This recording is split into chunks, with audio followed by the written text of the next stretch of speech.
上午的最后一段的座谈。那也谢谢3位与谈人。那我想我们今天大致跟各位说明我们进行的方式，大概我们先请3位与谈人针对今天的议题的话，还有些补充的说明。尤其杨昌忠博士他今天早上没有 presentation， 所以我们待会会请他说明。那 Dr. BOO 的话，因为针对王教授的氢能的 issue 的话，他有一些韩国的资料，所以我们也请他做补充。那这是第一个阶段，就请与谈人。那第二个阶段的话，我们就开放让大家看看提出问题来，或者说针对今天讨论的议题的话，各位给一些评论，或者你有问题要跟我们台上的专家的话做讨论。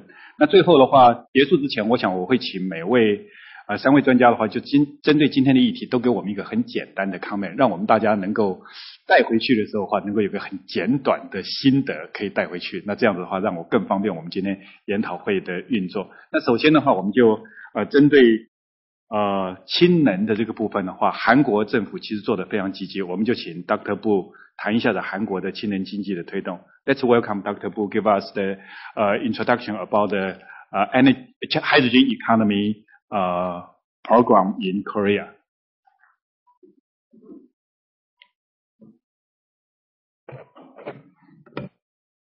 This is an extra event, so sorry for interrupt the discussion. Anyway, I'd like to talk about some hydrogen economy vision and plan, action plan and roadmaps in Korea. So in year 2005, I was involved and in charge of the national projects to develop hydrogen economy vision and action plans.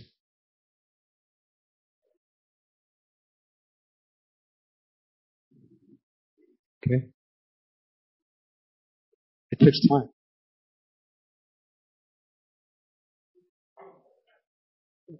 It takes time. Probably we need a. Oh yeah. Okay.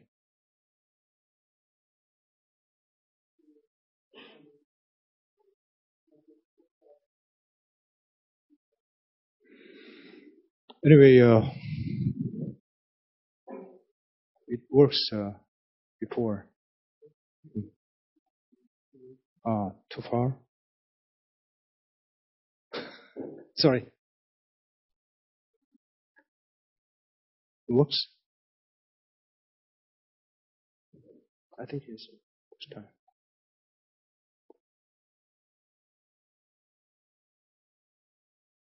Okay, probably I stay here and so I'll make it fast, probably in 10 minutes. So if I made some mistake while I am talking too fast, you have to understand, okay? Background of the hydrogen economy, but Dr. Wang, Professor Wang already told you that hydrogen economy is very important and is an inevitable options for future energy systems. So hydrogen is exhaustible and clean and is a future energy and can be produced from any sources of fossil fuels, including the petroleum and the coal and the natural gas. So it's going to be a paradigm shift from the fossil fuel energy systems to sustainable energy systems. Drivers for hydrogen energy security, climate change, air pollution, is going to be free from these concerns. So it's going to be a new engine for economic growth, high value new industry. So we established a national vision and action plans, roadmaps for hydrogen economy.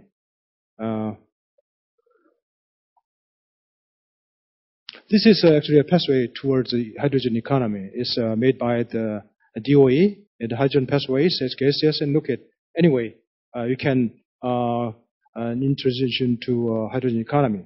So there's resources, natural gas, electrolysis, of the water and coal, biomass, nuclear, solar through PV.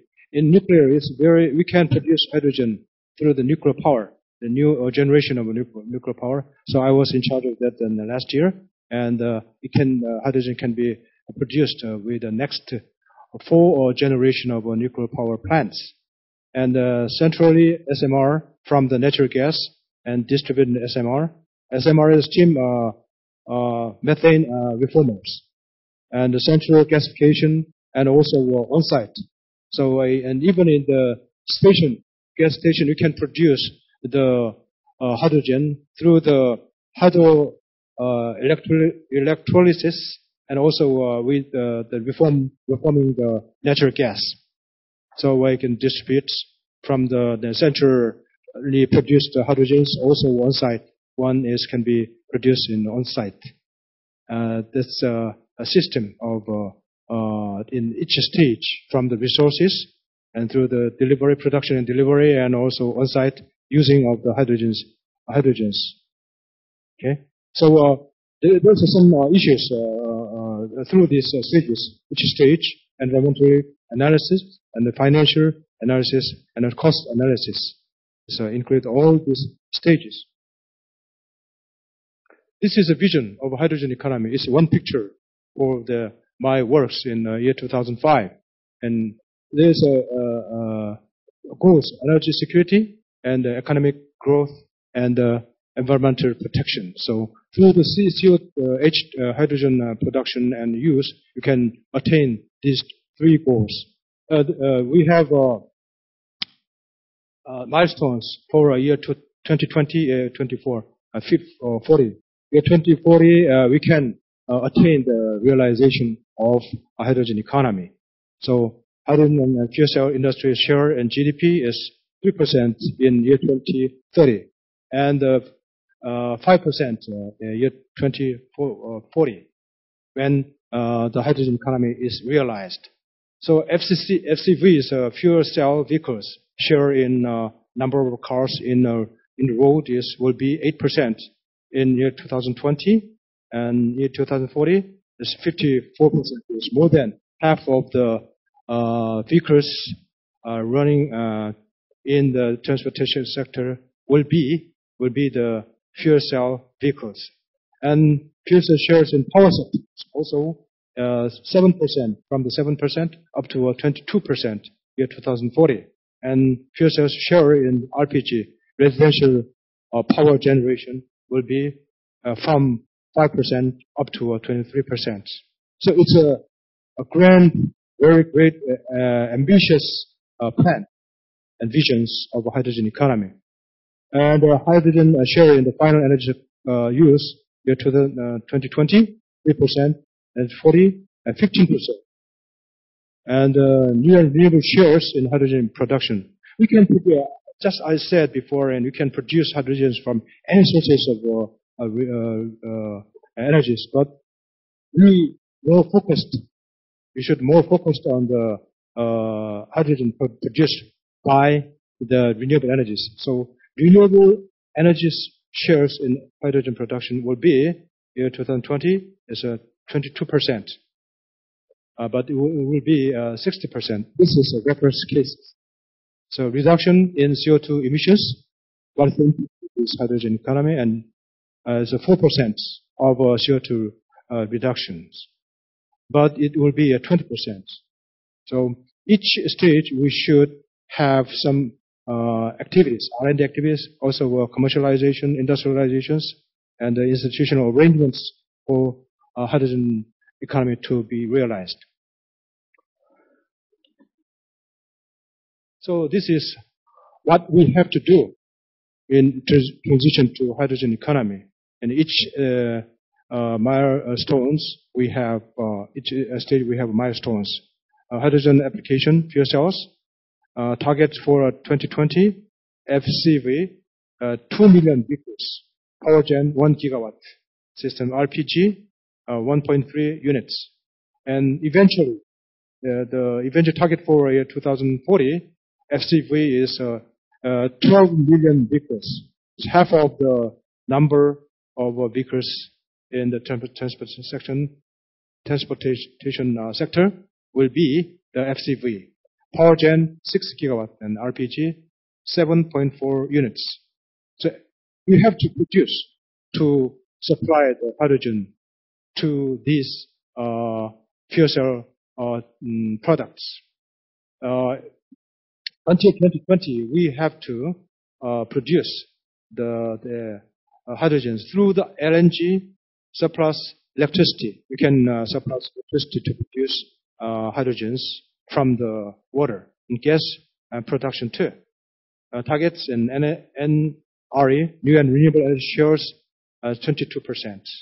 And coal and nuclear and new and renewable energies is the main sources for producing the renewable the hydrogens. And target for 2020 is a new and renewable energy share is 60%. So also we have to do something about the storage and delivery. High pressure compressed in early stages of hydrogen economy. Storage 350 bar. Bar is the times by the ambient the pressures. The normal ambient pressures. 700 bars is very explosive. We should develop how to store the hydrogen in these canisters. Liquefied storage eventually in after the year 2020, and the carbon nanotube will be in place.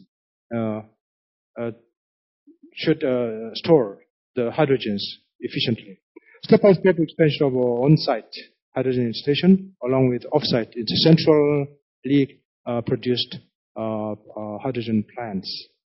So we need some institutional arrangements to do this. Human resources management and infrastructures, also institutions. I cannot go get into detail in this, so later you can have questions. Any questions? Stand just ask.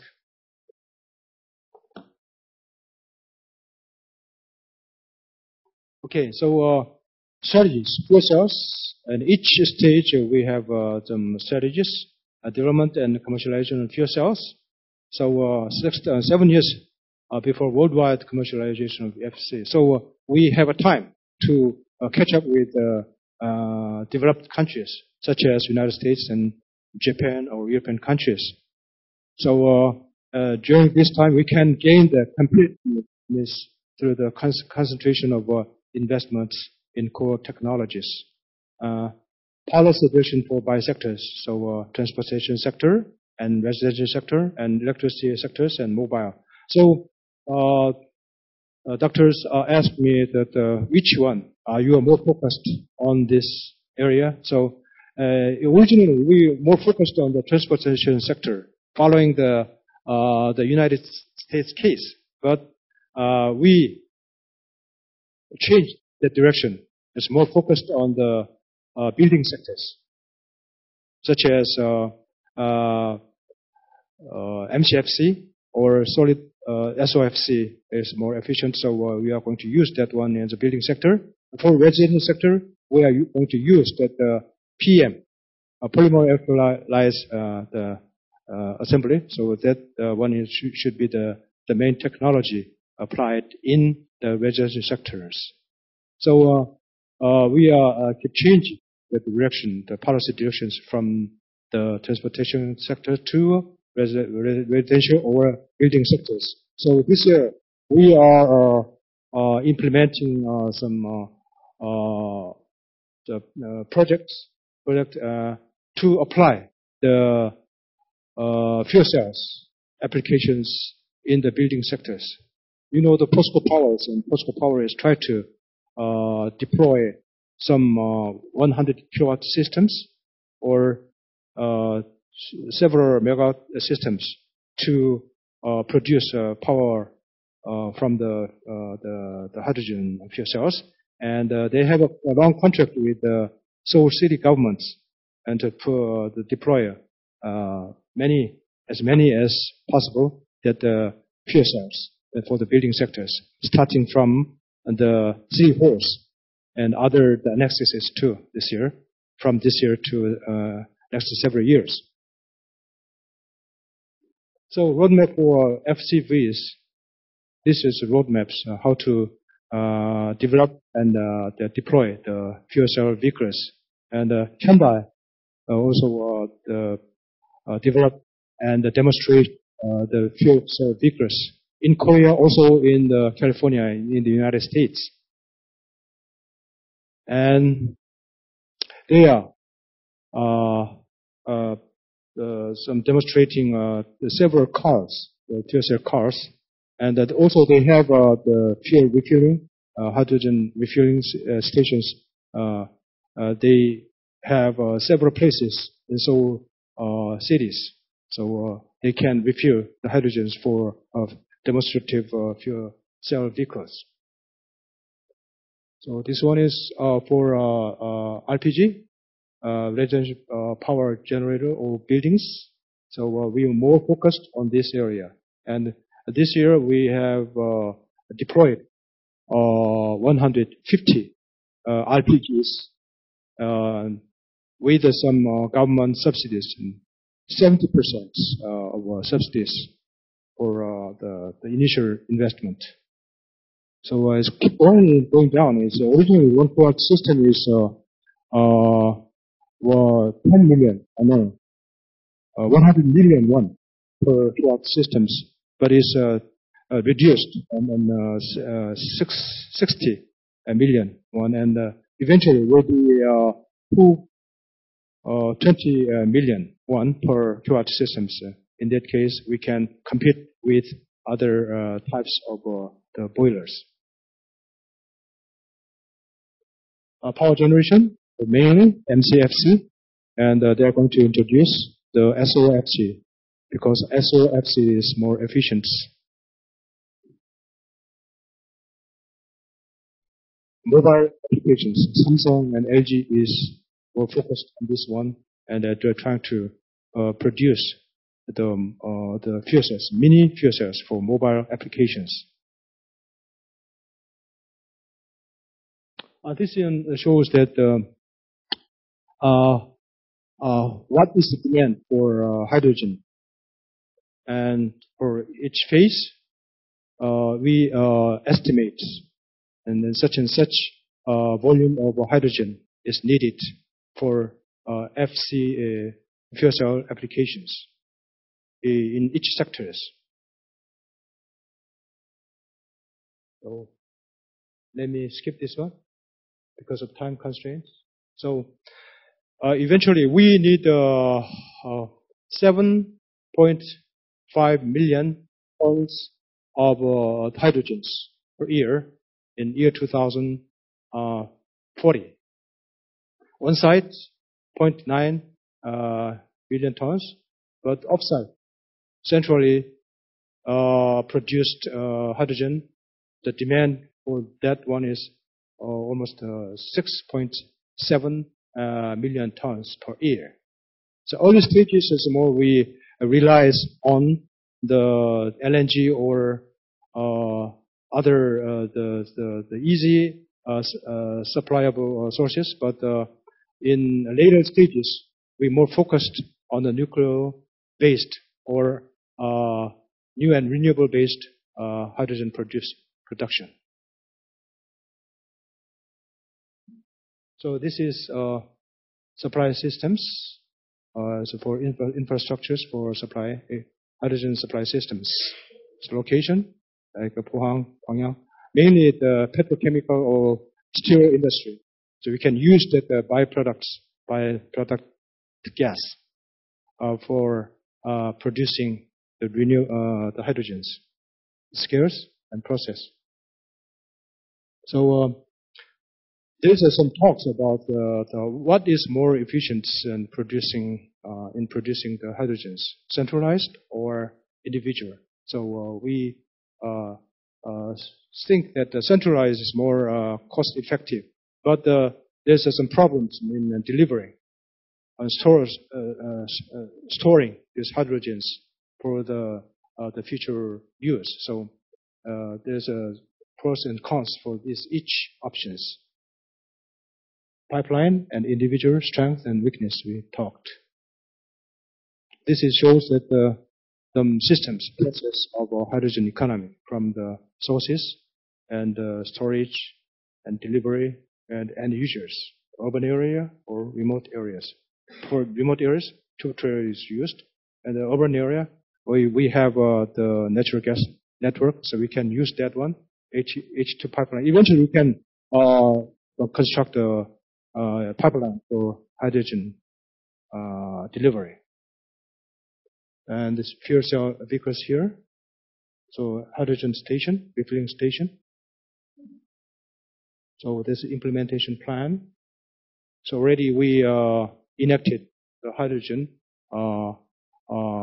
laws for hydrogen economy, but not yet enacted. But we proposed, and the government is not now, for next probably 10 years or 15 years we can consider. So they propose this the suggestions. So international cooperation with IPHE and REEP, Renewable Energy Efficiency Programs, APP, Asia Pacific Partnership on Clean Development and Climate. Also, those international organizations is more focused, interested in the hydrogen economy. Bilateral and multilateral cooperation is needed. Also, we need standardization for this technology, the hydrogen and fuel cells too. System, human resource. We need the human resources. We are running short of that. The human resources. We have to train the existing and the new experts for this purpose. Demand by sector. So each stage we estimate how much the hydrogen needed and how to supply this the hydrogen the demand with some variety of feedstocks. So nuclear, this is nuclear, and supplies electricity, and byproduct gas, and renewable energy, also in LNG, and coals. So each has a reference case. This one is a coal case, and this is a nuclear case. Probably nuclear cases is not attainable because of Fukushima accident. So projected fuel cell developments. And let me skip this one. And this one shows that each year, each stage, what is the demand for hydrogen and how to supply this demand. So this one is, the white one is renewable energies, nuclear, LNG, petroleum, and coal.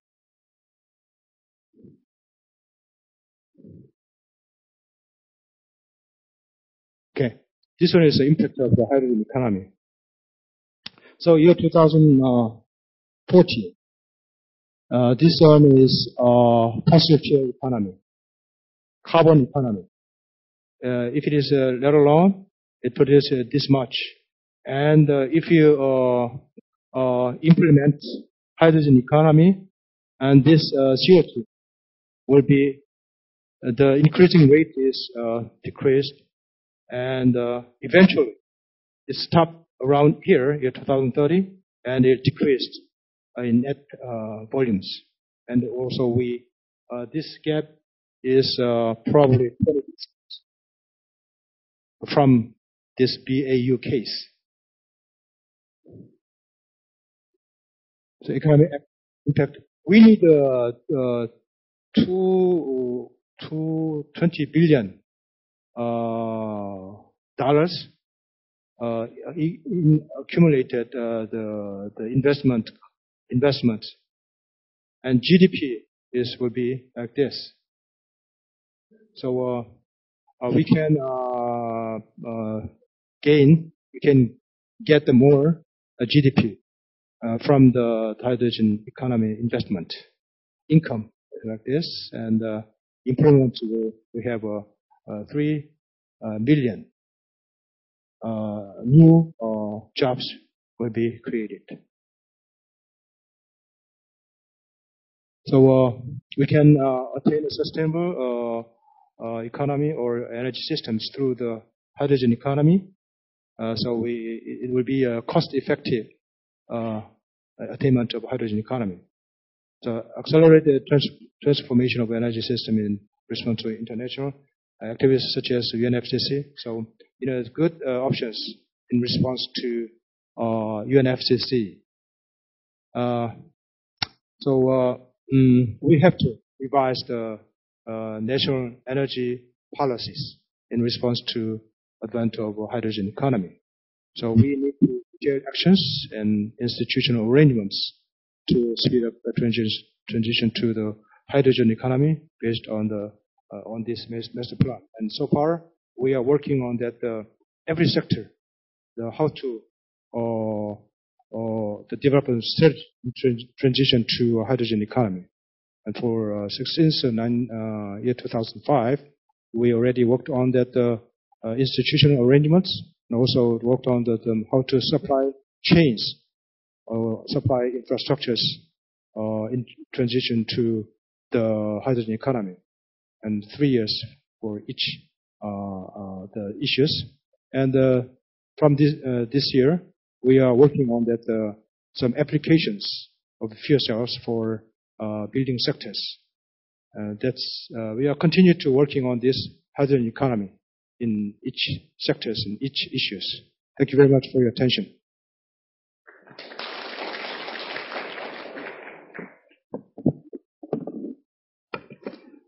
Thank you very much, Dr. Boo. 我想我们接下去我们还是请那个杨博士跟我们针对今天的主题跟我们有一些comment 或者他个人的看法。大家好，我是公务院杨昌忠。我在公务院最主要负责的部分是氢能燃料电池的研发跟推动的工作。那我就来呼应一下刚才王老师的演讲，还有这个Dr. BOO。在台湾，氢能燃料电池是属于这个经济部续生方案其中一项，所以基本上台湾政府是将氢能燃料电池当作是一个重要的产业，特别是绿能产业来做推动。那当然续生产业有很多不同的优先次序，那燃料电池是属于所谓的潜力型的产业。那在这个部分呢，这个台湾政府投入的项目主要有几点。第一个是用这个质子交换模式的燃料电池，那这个是最主要是在能源局这边来支持。那另外一项是 SOFC， 那这是属于一种发电效率比较高，然后这个功率比较高的一种燃料电池技术，那最主要是核研所在做推动。然后第三个则是 DMFC， 直接使用甲醇的燃料电池，那这个是最主要是技术出来做。那三个政府部门的分工跟目标不尽相同。这个以能源局支持的这个质子交换模来说，基本上当初我们设定的目标是在解决三个面向的问题。第一个是不是可以用这个质子交换模来做小型 portable device 的这个应用。那这一点刚才这个Dr. BOO 在他的简报中有提到，这个韩国用这个小型的，我想应该是 DMFC 的技术。那我们是不是可以用 PEM 来做，就 PEM 质子交换模式的燃料电池来做到相同的产品。那第二个是所谓的定制型，那定制型就是属于一些备用电力或者是一些家用的 CHP system 或者是 APU。那这个类型是目前国际上发展最成熟的一项产品。那第三个就是 transportation。那刚才可以看到在韩国的例子，其实它是以 vehicle， 就是所谓的小客车，4轮的小客车作为这个发展的主力。台湾由于我们的汽车产业，或者说我们的这个交通载具有其独特的地位哦，所以其实台湾在机车2轮的机车的比例比较高，所以在这点上其实这个我们认为其实在台湾机车也许也是一个可以思考的方向，所以大概以质子交换膜来做方向有这3个，就是 portable 的 stationary 还有这个 transportation 的3个部分。那目前我整个台湾在推动氢能源电池啊，我觉得有几个问题是值得大家去思考。那第一个是台湾在推动再生能源过程之中，我们有所谓再生能源这个条例，那其中对于不同的再生能源有就是等购电价的设定，但是目前并不包含燃料电池发电的部分。那这个是一个推动燃料电池在国内使用一个就是它没有办法成为一个助力。那这个是因为氢气的来源。那台湾因为这个我们的土地面积比较狭小，所以如果你要考虑到氢气来源，你必须要思考这个氢气是不是用 renewable 的方式来做。那这一点我待会是会另外再说明。那第二个是目前这个在台湾用燃料电池，当然你可以有不同的方式，你可以用机车，你可以用 stationary 的方式来达到节能减碳的效益，但是最终我们还是希望台湾产业能够走出去，能够走到世界市场。所以在这个部分，其实目前政府能源局是透过燃料电池示范案的方式，这个对厂商进行产品这个示范性的补助，然后希望厂商能够透过政府的力量，让它的产品能够发展成熟，然后再走到世界上。那这一点目前已经进入第三年，那基本上我觉得这个政府跟产业界都付出相当大的努力啊，然后也做得很不错。那第3个就是我提到刚才那个技术面。整个推动氢能燃料电池必须要考虑3件事情。那第一个是氢气的生产。氢气的生产你可以从再生能源来，不管是用太阳能发电，或用风力发电，然后再用电解的方式，或者是像刚才Dr. BOO 的简报里面也有提到，用这个太阳光直接分解水产氢的方式，或者是像王老师提到这种生植物产氢的方式，都可以算是 renewable energy 的一些项目。但是这些技术基本上还是属于比较前期，还在研发阶段，成本比较高。比较便宜的技术，譬如说是用这个reforming technology， 把一些化石的原料，譬如说像天然气 CH4 或者是甲醇的方式重组，那这些的成本比较低，但是它一样会有碳排放的问题。当然你有节能，你有减碳的效益，对，因为它的产生氢气的效率比较好。那这个是我们需要使用这些技术我们需要思考的地方。第二个是氢气的储存。氢气的储存目前在全世界都还是一个主要的障碍。那刚才我们可以看到这个在韩国的这个 roadmap 里，它其实在初期为了要发展车用，它还是使用高压氢气的方式。那就如同我刚才说的，台湾在发展的时候是在 transportation 这一块是以机车为目标，所以在这里我们发展的是所谓的金属除氢的技术，可以把这个就是能够用低压除氢的方式来做。当然长期还是要面临除氢量这个低的问题，那这是研发上需要克服。那第3个问题就是燃料电池本身的问题。台湾在燃料电池的技术上，我们有自己的电子组 stack 的技术。那台湾在做系统整合的技术也很强，但是在燃料电池的核心技术，譬如说像是中间的质子交换膜 MEA， 目前台湾是这一块是比较弱，所以能源局计划或者甚至像国科会计划，其实也花了相当大的心力在这些核心技术上。那目前这些东西都还是要仰靠国外的技术。那这是台湾在面对这个推动氢能燃料电池一些主要的这个问题啊。那当然，这个台湾很难自外于全世界对于氢能推动的一些发展，所以我觉得这一点上是这个台湾政府或者是产业需要思考的问题，就是到底台湾的市场，就我们面对外国，那外国的市场在哪里？那这个市场是不是已经成型了？那台湾政府或者厂商投入的资源，这个是要加强还是要减缓？那这个是目前这个我想是全世界都在思考的一个很重要的问题。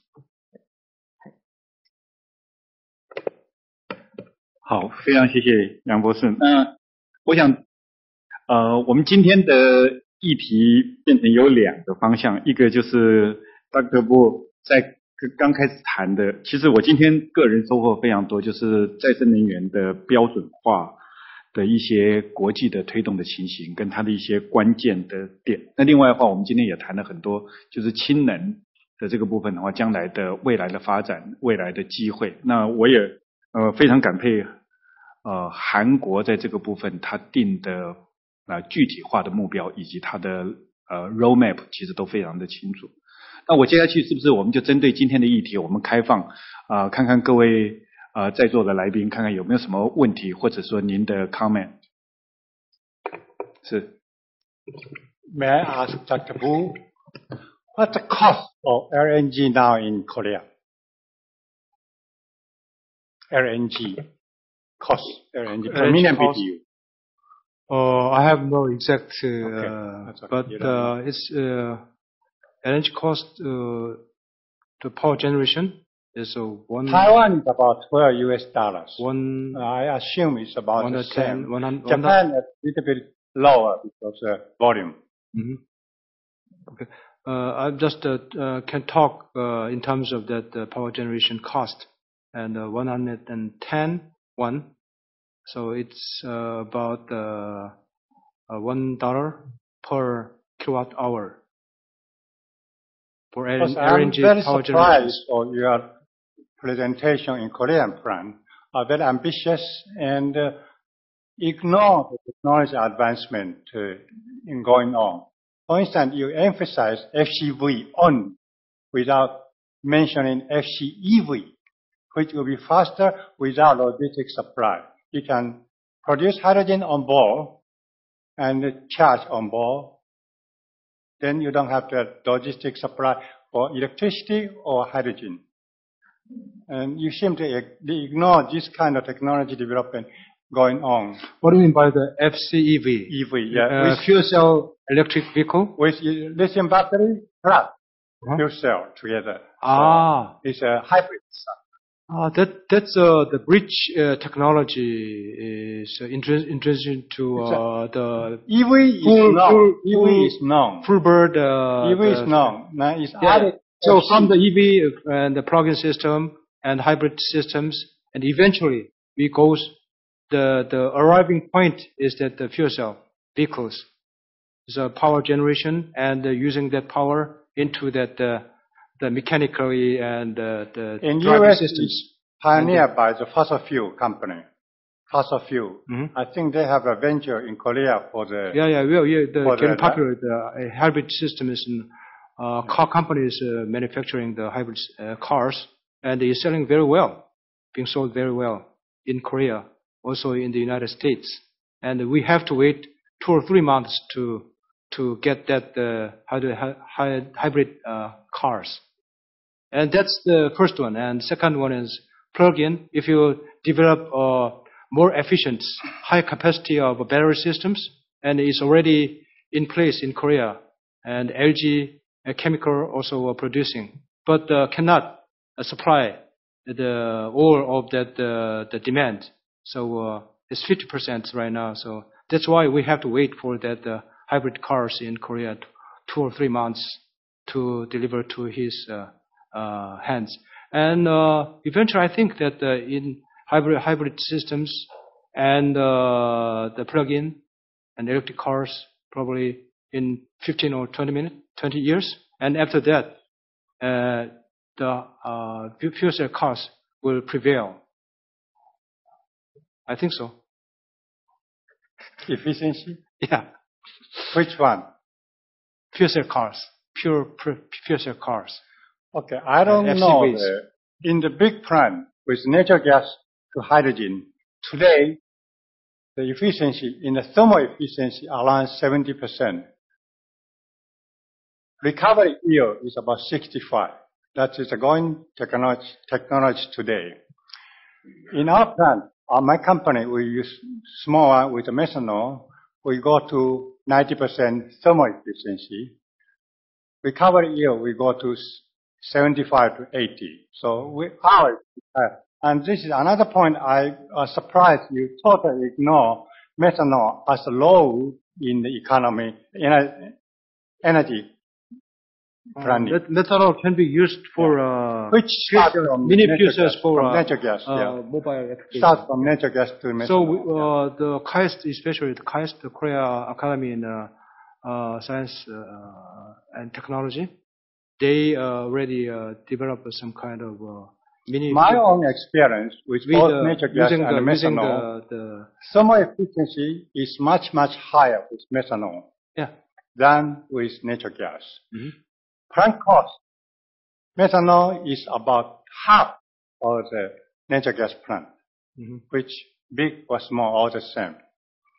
So but we cannot produce.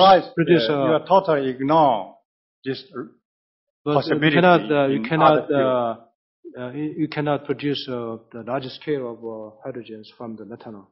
So still, that's small applications, mini or mobile applications. We can produce a small scale, mini scale of. Efficiency is not low. As I mentioned, our company, the brochure I show you, which has about 88 to 90% thermal efficiency, very high, much higher. I'm talking about the scale, not the energy efficiency. 老师的这个其实就是 hydrogen 的 economy， 我们大家可以预期将来是会某个程度起来，但是这个过程生产，其实 methanol 应该也是很成熟的生产。刚刚王教授稍微解释到，把汽车加了氢气，他没有报告效率出来。我们前天的效率，前天得到的给我的报告，一个 Honda Civic 1500 cc 5个 liter 没有氢气跑108公里，加了45 liter per minute 的氢气，跑了152公里。所以以台湾现在的价钱来算，还有加进我们自己公司做从甲醇变成氢气的 cost， 用甲醇算不用氢气来算，这样比较公平。那1公里纯 gasoline 1块4毛8，加了氢气降到1块1。CO2 从1100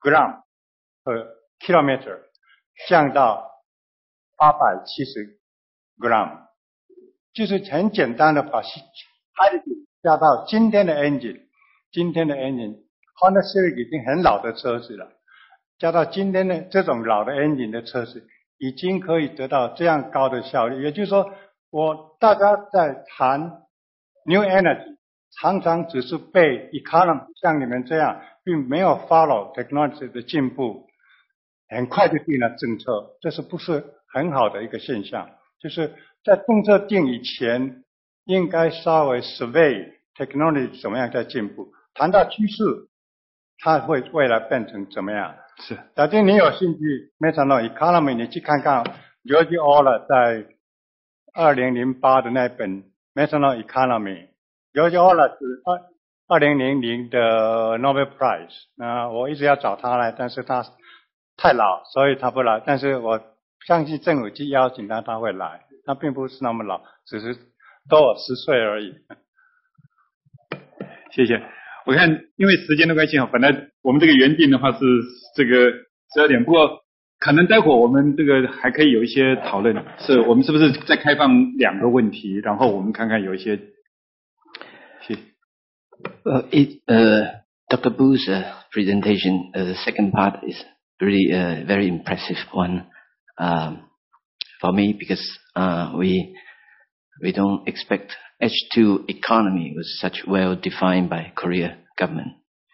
And my question is, number one is, when you, as far as this, when you mention about this bilateral cooperation or multi-country cooperation, in what way do you think that Taiwan can cooperate with Korea in this field? Especially, I get a feeling that our government doesn't have a very precise picture about what was going to do in, say, 2040 or 2050. And so that is the first question. And secondly is, from Korea's point of view, because compared to Taiwan, you are much more freer in, say, mobilizing the world resources and in terms of cooperations. But what Taiwan is strong in many technology sides, but we are restricted in many cooperation with many countries such as Southeast Asia country or Eastern European countries, for instance, like Mongolia or Kazakhstan or in those areas, where Korea has free hand. All these developing countries, when we're talking about development strategy by Asian Development Bank or World Bank, they always mention about the non-oil industry. That means the traditional oil and gas industry, where Taiwan is very strong, maybe not that strong, but together with other capability of Taiwan, we cannot move in very efficiently. But with Korea, I think maybe we have many things to do. Look at the Siberian, look at this East part, Mongolia, for instance, which is very near Korea. We can do many things together. Maybe start from this energy things. What is your comment? So these are the two questions. You have two questions, and the first one is that how to cooperate with bilateral or multilateral, especially Taiwan, for the hydrogen economy. I think that there is some international organizations for this purpose, initiated by the DOA, IPHE, because recently the hydrogen economy is the interest is a little bit down these days, and everybody is concerned that there will be no hydrogen economy in the 20 or 30 years time frame. So everybody is concerned, but DOE is try to keep this interest and continuously, and they try to keep this IPHE. You know that the International Partnership for Hydrogen Economy, and still alive, and they try to develop some kind of international cooperation in every sector, transportation sector and other sectors too. And each country, they sent the experts on hydrogen economy or technicians to talk with each other on how to mobilize the technology or the expertise, and how to attain the hydrogen economy in the near future. So we can talk in the multilateral form, and also along with that, we can cooperate with each other. The Taiwan, probably Taiwan can provide some very sector by sector. I mean that you are very good at the small and medium size the enterprise, and we can use that some expertise from that side, and we can provide the conglomerate, the larger scale size of the business activities, like some systems, taking of the systems, or selling the systems to the export the markets. Or that kind of cooperation will be very helpful to each other, fruitful. So you take care of that SME, or our country take care of more systematic approach, the market size. So that's my answer to your question, first question. And second one is I cannot define that. I think your comment is very good. So no additional comments to your comments. So sorry for that. Anyway, thank you. Excuse me. Can we have a copy of your second part of the presentation? Yeah. Okay. Thank you. Yeah, you can have it. Thank you. OK， 我想因为时间的关系不晓得各位，我们最后再征询一个问题，好吗？好。我有2个问题啊。第一个问题，Dr. Boo, is from your presentation, it looks like that Korea already choose hydrogen fuel cell for cars rather than electricity in the future. Okay, is that right? We changed the policy directions from the transportation application of fuel cells or hydrogens into the building applications.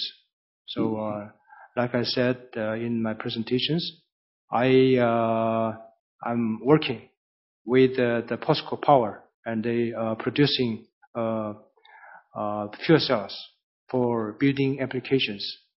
And probably in a couple of years, they will produce and deploy the large volumes of fuel cells.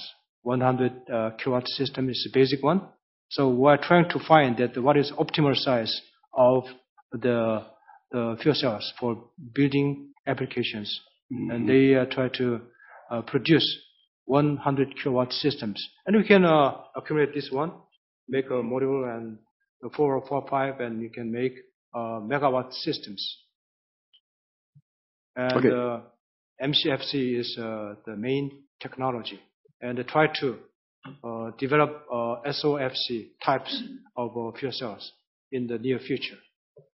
Okay, thank you. My second question is, 其实我们在燃料电池里面看到的一个机会，现在好像大家集中在，譬如说刚才王博士所讲的说这个汽车或者是这个家用的使用方面。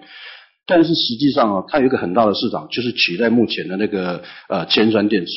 好像目前譬如说不管是在一般的办公室或工厂，或者是很多的地方呢，都有那个备用电池。全世界的备用电池大概我粗估了一下，大概上100亿颗啊。那个量是非常非常大的。那这个电池的问题点在哪里呢？因为它大概3到5年它就一定要报废，报废以后就会产生大量的那个硫酸或者是那个强酸。那个强酸硫酸很多都是倒在那个河里面，直接倒在水沟里面，这也造成是污染的一个很主要的一个原因。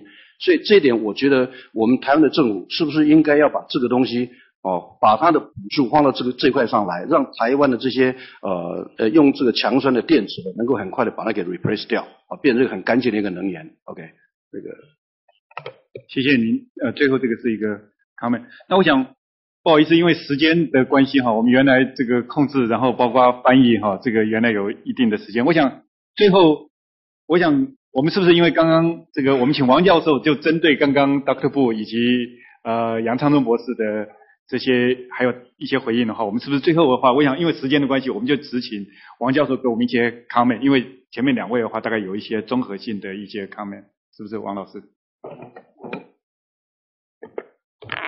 我比较喜欢讲的就是说我们政府或者是我们这些 energy planner 要非常注意到，比方说刚才雷教授在谈的，或者我刚才在谈的，有很多东西实在讲就是说直接可以用在既有的能源系统，比方说 internal combustion engine 或者是高温炉这一方面应该要很注意。在这种情况之下，就是说已经这些燃料或者是这些氢能可以非常 effective 的产生并不是大家在讲就是说氢能还很早那我是建议就是说台湾真正可以发展在车辆方面的，除了摩托车以外这些 existing 的 internal combustion engine 是非常可行的，而且马上可以做的然后在 stationary power 这一方面呢，我是认为已经非常可行了。就是说，你像刚才我在做的这一方面，就是说把 reformer 还有把你的燃料电池，还有把你的 power condition 一起都加起来，而且这些如果都是用 microcontroller 的方式的话，你做一个 megawatt 不是问题，你做一个 gigawatt 的也不是问题。我就是这样子。好，非常谢谢王老师。那我想今天我们的会就到这个地方告一个段落。但是如果各位还要跟我们讲员做一些讨论的话，或者说相关后续的话，我想我们还会持续有一些研讨。那今天就非常谢谢我们在座的几位嘉宾，那也非常谢谢各位，谢谢。谢谢各位语坛的贵宾、各位来宾，我们今天的研讨会到此圆满结束，非常谢谢大家的参与。地下室休息区备有午餐，请各位前往